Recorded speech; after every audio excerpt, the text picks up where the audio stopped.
Hi, I'm Lhadon. I'm Tendor. Welcome to our nation. News and analysis on the state of Tibet. Today is Friday, February 27th. It's the third day of the Tibetan New Year of Losar. I'm coming to you from Hong Kong. Tendor's in New York. We just heard news of an incredibly daring protest inside Tibet where monks in Amdo held a candlelight vigil and march. So we'll be talking more about that at the end of this segment. We will also be discussing articles in The Economist and Time magazine.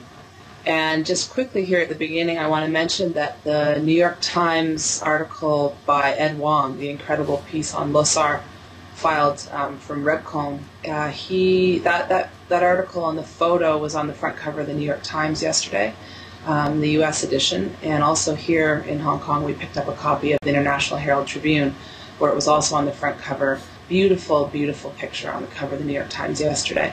Also, there's a National Public Radio piece, in addition to Anthony Kuhn's, by Lisa Lim on No Losar and Tibetans boycotting the New Year celebrations. And that piece by Lisa Lim is also really very powerful, and we encourage you to listen to that. And then just quickly here, the China Daily actually had that's of course a state-run Chinese approved media, propaganda, English language. They had a ridiculous article called "Forget Politics, Just Rejoice."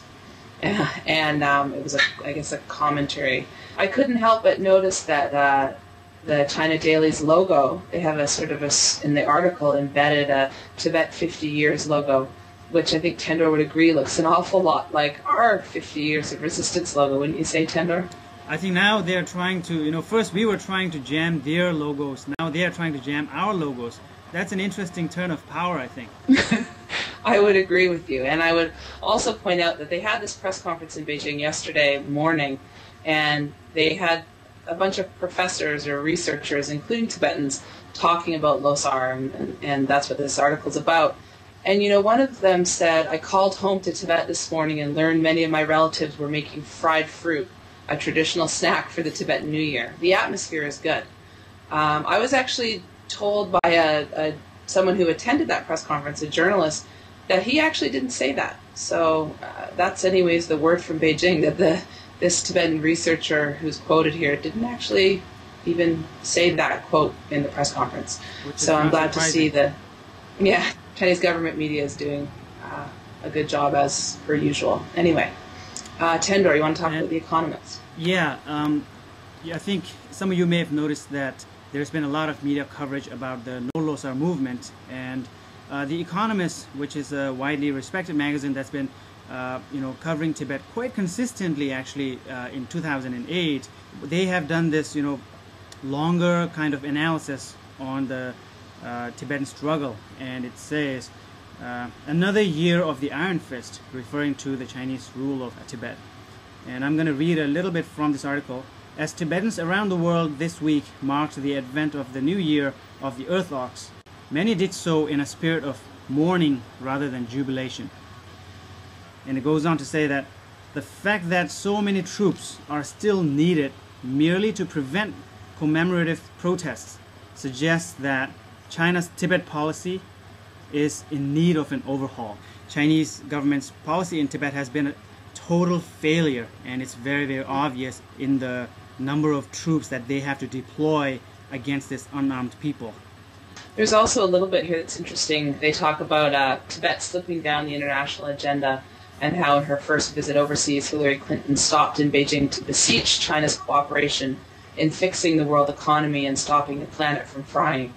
They also point out, in the apparent belief that China, oddly, will not pursue such aims out of its own self-interest, she forbore from harping on issues such as human rights in Tibet.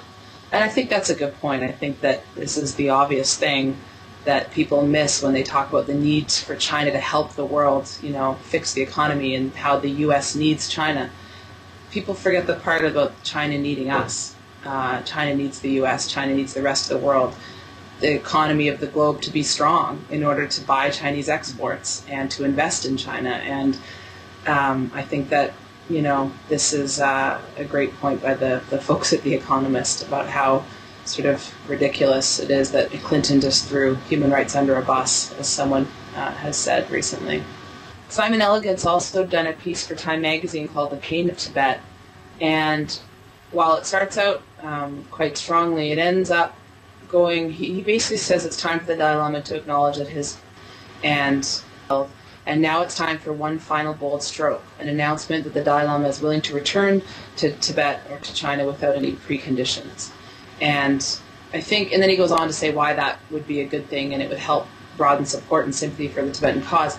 I think oftentimes someone here with me said it, well, journalists and Tibet watchers, just sort of people in general, miss the strategic point when considering what the Tibetan side should or shouldn't do. And as a question of strategy, I think we at least recognize, certainly this young generation of Tibetans, we recognize that there's not going to be any kind of compromise or deal or solution with the guys in power right now in Beijing, with the Chinese Communist Party, the one-party state, the hardliners. They're only interested in the maintenance of their power. So I think in terms of our approach from the Tibetan side, it's not about throwing it all away right now or making the maximum concessions. That's not going to get us anywhere, no more than what we're doing right now. The point for us, I think, is to take a harder position, to be strong, and to maintain and strengthen our movement, seeing that a solution comes in the future, in the next incarnation of the leadership and government in China. I totally agree with that, and generally, I think anyone who believes or says that the Dalai Lama should compromise any further than he already has is definitely missing a huge part of the plot. And here we're going to move on and talk about this breaking news protest in Tibet that happened on the morning of Losar, February 25th, Tibetan New Year. Here's an article from the Radio Free Asia, along with a couple of photos that just came out from Mangra, which is in Amdo province. And the monastery from where the monks came from is Lhadon Monastery. And apparently more than 100 Tibetan monks in Qinghai province, which is Amdo, have marked the Tibetan New Year with a peaceful march protesting Chinese government policies, residents and exiled Tibetans say. And the quote goes, on February 25th, the first day of Tibetan Losar, the monks of Lhadon Monastery in Mangra, Tibet Autonomous Prefecture, marched in protest, a Mangra resident said, speaking on condition of anonymity. A former Lhadon monk speaking from New York and citing contacts in Mangra said that the march began at 6:30 a.m. More than 100 monks took part, gathering first in small groups, he said. So it seems like these monks who, they were marching in single file, 100 of them, and they were also carrying butter lamps with them. It's an incredible sight. They have 4 demands to the Chinese government, and these demands have been, I think, paraphrased here. First, China should understand the aspirations and thoughts of the younger Tibetan generation. Second, China should understand that this year's boycott by Tibetans of Losar celebrations could be more widespread than last year's protests. The third was, the monks have offered their protest and candlelight vigil as a gift to all Tibetans everywhere. And fourth, they pray for wishes of Tibetans to be fulfilled. So again, very, very poetic and very eloquent and articulate, and we find it very, very incredibly inspiring. Yeah, and I think that it really is truly incredible that the monks of this monastery would engage in such a protest at this time when things are so tight in Tibet, and nobody knows better than them the consequences, the violence, the brutality that waits for them on the other side of such an action. And the fact that they did this, I think, just demonstrates once again to the world, to the Chinese authorities, that Tibetans aren't giving up. Tibetans remain committed. Tibetans will find new and powerful ways to protest and to fight for their rights and for their freedom. And again, we're completely inspired, although gravely concerned. I gather the monastery has been surrounded and the monks are being told to surrender. So we will keep you informed of this story as we hear, and if we hear anything more from inside. That's it for today. Thanks for watching Our Nation. News and analysis on the state of Tibet.